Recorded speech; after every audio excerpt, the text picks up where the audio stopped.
A fatal ATV crash, a Southern Utah businessman sentenced to prison, and your local weather forecast coming up with highs, lows, and everything you need to know for the days ahead.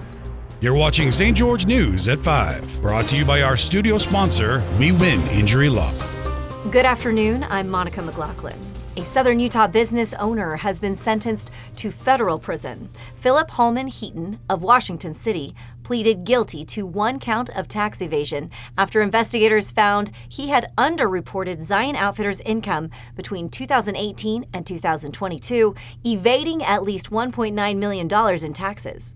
Heaton was sentenced to 5 months in federal prison, 6 months of home confinement, and he must pay over $2 million in restitution and fines. Heavy thunderstorms swept through St. George Monday, bringing flash flood warnings, urban street flooding, and strong winds that flipped a small aircraft at the St. George Regional Airport. Let's check in with Maury Kessler for more on how this sudden storm impacted the area.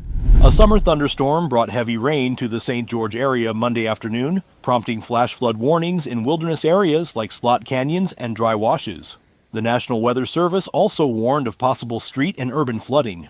Rain began after 4 p.m. and is expected to continue into the evening, with no rain forecast for Tuesday. Up to an inch of rain fell in some areas, with more expected across St. George, Washington City, and Huracan Monday night. Strong winds at the St. George Regional Airport flipped a tied-down plane and tore off a door, according to a St. George newsreader who also provided photos of the aftermath. On the upside, the storm brought relief from recent highs in the upper 90s and low hundreds. To learn more, read the story.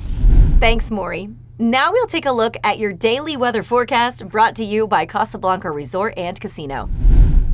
It's a warm afternoon across southern Utah and Nevada. St. George is currently 88 degrees, cooling to 68 tonight, with a high of 84 and a low of 67 tomorrow. Over in Mesquite, it's 91 degrees now, dropping to 73 tonight, with a high of 90 and a low of 74 tomorrow. There is a flood watch in place today from noon until 5 a.m. Wednesday morning. Be careful when planning outdoor activities. You can find up-to-date weather information on stgeorgenews.com. Up in Cedar City, it's 74 degrees right now and will be 52 overnight with a high of 70 and a low of 52 tomorrow. Expect mostly sunny skies across the region with scattered showers and thunderstorms in the afternoons.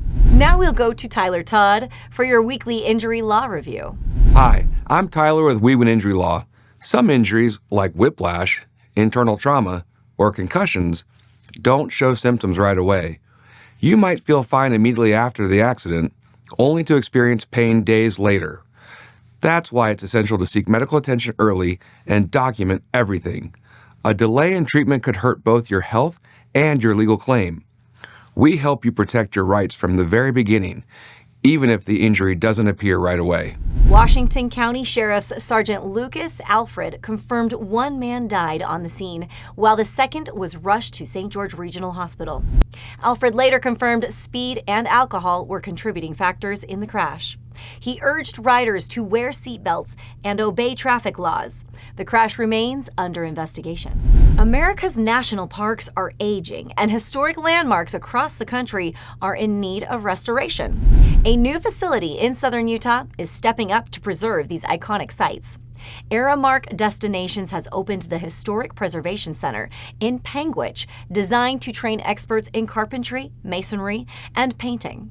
The 4,000-square-foot center will restore park lodges and public lands, focusing first on Bryce Canyon and the Grand Canyon's North Rim. With advanced tools and specialized training, this initiative ensures that the nation's treasured landscapes and historic structures will remain intact for future generations. Thank you for watching St. George News at 5. To learn more about our studio sponsor, We Win Injury Law, go to wewininjurylaw.com.